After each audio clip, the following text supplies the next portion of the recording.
በረከታቸው ይቅርታቸው ረዳትነታቸው ከሁላችን ጋር ይኑርና አብ ወወልድ ወመንፈስ ቅዱስ ያደረጉት ተአምር ይህ ነው። ሚዲያም በሚባል አገር አንድ ሰው ነበረ። እግዚአብሔርን የሚፈራ እውነተኛ ሰው የአብንና የወልድን የመንፈስ ቅዱስን ትእዛዝ ይጠብቅ ነበረ።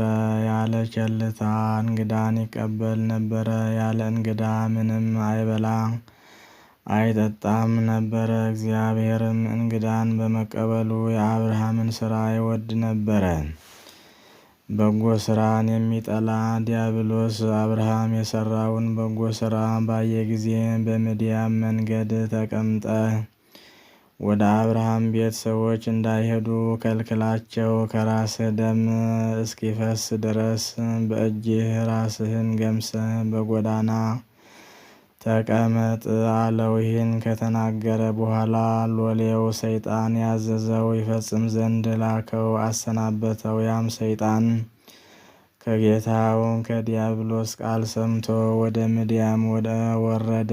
ድንጋይ አንስቶ ከራሱ ላይ ደም እስኪፈስ ድረስ ራሱን ገምሶ በጎዳና ተቀመጠ።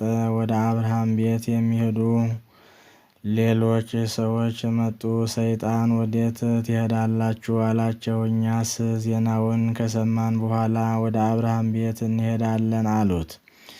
እግዚአብሔር ይወደዋልና ወንድሞቼ አትሂዱ አላቸው።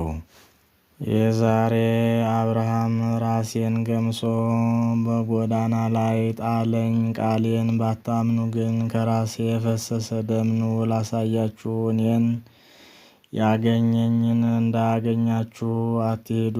ሰውየው ደግ ሲሆን ክፉ ሥራ ይሠራ ዘንድ አብርሃምን አስገደደው አሉት። እንደዚህ እያሉ ወደ አገራቸው ተመለሱ። በዚያች ቀን አብርሃም በጎዳና ተጠብቆ እንግዳ አላገኘም። ወደ ቤቱ ገብቶ ምንም አልበላም አልጠጣም። በሁለተኛይቱ ቀን 4 ሰዎች መጡ። ሰይጣን እንደ መጀመሪያ ወዴት ትሄዳላችሁ አላቸው። ወደ አብርሃም እንሄዳለን አሉት። እነሆ አብርሃም ራሴን ገምሶ ሰደደኝ ብሎ መለሰ። ወደ አገራችሁ ተመለሱ፣ እንደኔ ራሳችሁን እንዳይገምሳችሁ እርስ በርሳቸው በአብርሃም እጅ ሳንሞት ወደ አገራችን እንመለስ ተባባሉ። ወደ አገራቸው ተመለሱ። በጎዳና ጠብቆ ምንም እንግዳ አላገኘም። ወደ ውስጥ ገብቶ ምንም አልቀመሰም። በሦስተኛው ቀን ሥላሴ የሰይጣንን ሥራ አይተው ወደ አብርሃም ወረዱ። ያን ጊዜ የሰይጣን ምክር ጠፋ። ሰይጣንን ይዘው ወደ ሲኦል ጣሉት። በደጃፍ ተቀመጡ። አብርሃምም ደጃፍ ተቀምጠው ባያቸው ጊዜ ፈጽሞ ተደሰተ። ሮጦ ወደ ቤቱ ገባ። እነሆ የከበሩ ሰዎች መጥተዋልና ብሎ ለሚስቱ ነገራት። እንጀራ የሚጠጣ ጠጅ አዘጋጂ አላት። እኔም ወይፈኑን አርዳለሁ እንደተናገርከው ይሁን አለችው። ዳግመኛም እስካለሽ ድረስ አዘጋጂ፣ ማሩን አዘጋጂ፣ ወተቱን እግራቸውን ለማጠብ ውሃ ሙቂ፣ ለእያንዳንዱ እንጀራ ጋገሪ። አብርሃም ይህን ከተናገረ በኋላ ወጥቶ ሜሌን ወይፈኑን አረደ። ብልቱን ለይቶ ተሸክሞ ወደ ቤቱ ገባ። ለሚስቱም ሰጣት።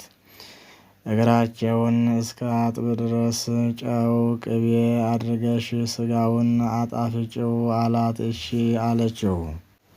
አብርሃም ግን አብ ወወልድ ወመንፈስ ቅዱስን ካገኘበት በበሩ ደጃፍ ፈጥኖ ልብሱን አነጠፈ። ጌቶቼ እግራችሁን አጥብ ዘንድ ግቡ አላቸው። ተነስተው ወደ ድንኳን ገብተው ልብሱን ካነጠፈበት ተቀመጡ። አብን እግሩን ያጥብ ጀመረ። አብን ካጠበ በኋላ ወልድና መንፈስ ቅዱስ ታጥበው አገኛቸው፣ ባለመለየት አንድ ናቸውና። ከዚህ በኋላ ማዕድን አቀረበ። ወይን የተሞላ ማድጋን አመጣ። በእሳት የበሰለ ወጥን አመጣ። አብርሃም ሲበሉ ለእራት የታረደውን ወይፈን በደጃፍ በበር ቆሞ አየው። የታረደውን ወይፈን ካየው በኋላ ፈጽሞ ፈራ። አብርሃምን ጠርተው ሰይጣን በዚህ እንደቀናብህ እወቅ አሉት። ከእንግዲህ ወዲህ እንግዳ ወደ አንተ የመጣ እንደሆነ ተቀበል፣ ካልመጣ ግን አትጠብቅ አሉት። ይህን ከመከሩት በኋላ ወደ ሰማይ አረጉ። ይህም ወደ አብርሃም ቤት መግባታቸው ሐምሌ 7 ቀን ነው። ለእራት የታረደውን ያንን ወይፈን ስላስነሱት የምድያም ሰዎች አደነቁ። ስማቸው ይመስገን፣ በረከታቸው፣ ይቅርታቸው፣ ረድኤታቸው ከሁላችን ጋር ይኑር ለዘላለሙ ዘላለም በእውነት ያለ ሐሰት።